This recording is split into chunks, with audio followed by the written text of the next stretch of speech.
This is Pre-Calculus A, Unit 6, Conic Sections, Lesson 3, Circles. Or in the words of Curly from the Three Stooges, oh, it's cycle, eh? Yeah, it's cycle.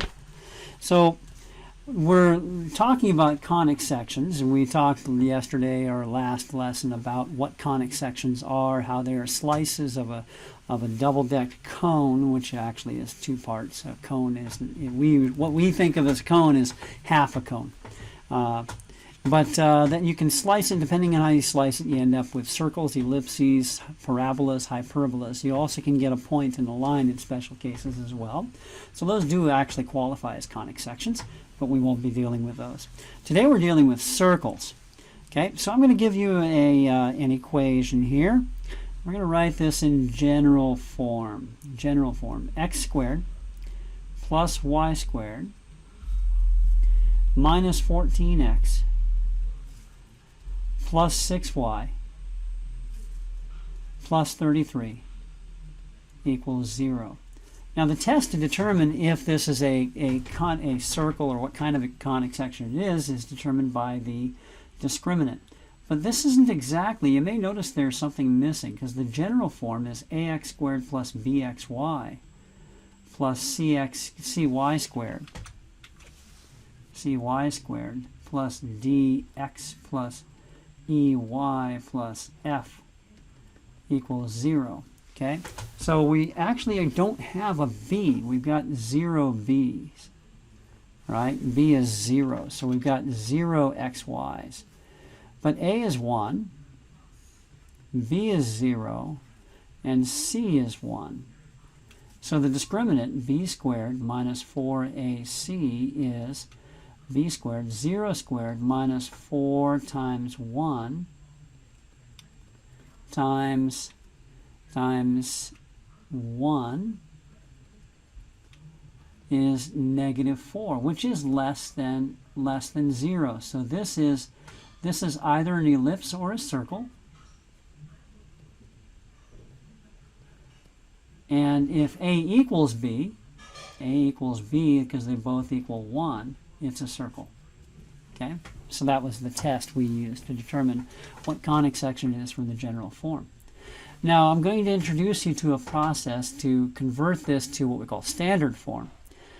Standard form for a circle is this, and you probably have seen this before in your other classes. So I'm gonna center a circle at 0, 0. X squared plus y squared equals r squared is the general form for a circle centered at 0. In general, though, it's x minus h squared plus y minus k squared equals r squared, allowing for translation left and right and up and down to put it at any location on the coordinate system. Okay, so that's the form. This is called general form. No, this is general form. This is standard form, and this is general form. Okay, so we're going to convert from general form to standard form, and it uses a process of completing the square. Okay.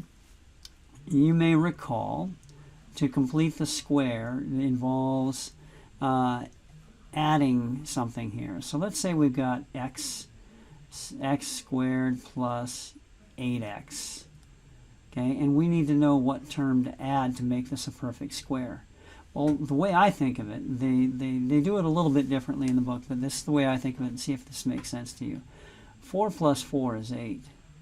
4 times 4 is 16. So think of a number that adds to make 8. Multiply that number by itself to get 16. Okay. In reality, what they said is half of b squared. Okay. But it's better to think of it, I think, in terms of what adds to itself to make the middle term also multiplies to make the last term. And in that case, then, this is a perfect square, x plus 4 quantity squared. X plus 4 quantity squared as our example. So here let's regroup here. So I'm gonna group the x's together. X squared minus 14x plus something plus y squared plus 6y plus something equals, and I'm going to subtract 33 from both sides. Negative 33. Okay. And here's what I'm going to add. I think, just like I did before. What adds to itself to make 14? Well, negative 7 plus negative 7. So what is negative 7 times negative 7? That's 49. So add 49. Now I can't willy-nilly just go adding 49 to one side of an equation. I need to add 49 to both sides of the equation. Okay? Do the same with y. What adds to make 6? Well, 3 plus 3 makes 6. So what is 3 times 3? 9. Add 9 there, but add 9 to the right side as well. Okay? And let me clean up all of this here. Right there. Get rid of all the fluff so we don't have this spilling over. Okay. All right. So that's the secret there to figuring out what to add. Okay, clean up this here. All right. There we go. All right. So now it's just a matter of rewriting this as perfect squares. This is x minus 7 squared. This is y plus 3 squared. Okay. And on the right side, I get negative 33. 49 plus 9 is 58. 48, 38, 28 minus 3 is 25. Okay. And now one more adjustment I'm going to make. X minus 7 squared plus y plus 3 squared equals 5 squared. So this tells me something. Comparing it to the general form, y minus h squared plus x minus k squared equals r squared, where the center is at hk,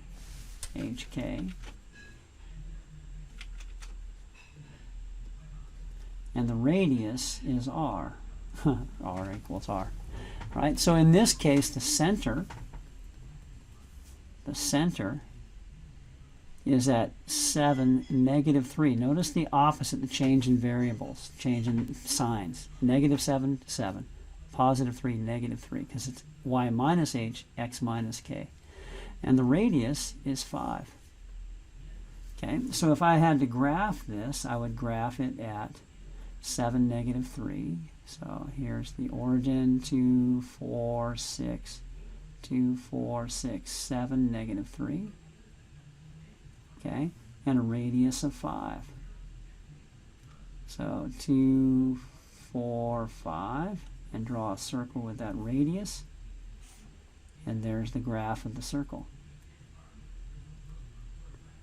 Okay, so completing the square is the key that's going to carry you through most of this unit. Lots of completing the square. So if you need to review completing the square, do spend some time doing so.